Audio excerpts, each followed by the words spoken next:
বুঝতেছে তো আরাম লাগতেছে, সেই পর্যন্ত বাধা কষ্ট হয় আসলে। এই দাঁড়াও দাঁড়াও, ওরে দেখো দেখো দেখো, খুলে ফেলতেছে।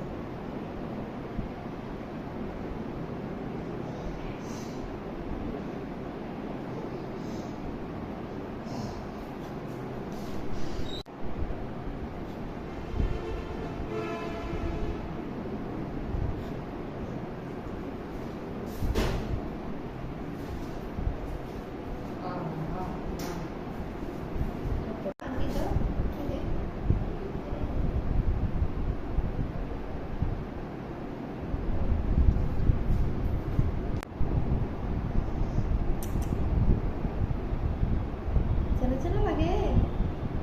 হ্যাঁ তুললেন না, দেখতেছে বলতেছে না, এমনি হয়ে যাবে তাই না? দাগ হবে না, দেখ হবে না যদি দাগ হবে না। হয়ে যাবে। এত ছোট মানুষের কাপড় তাই না? এই, ওই উল্টা আমার সাথে কথা বলতেছে। হ্যাঁ একটু ইরিটেশন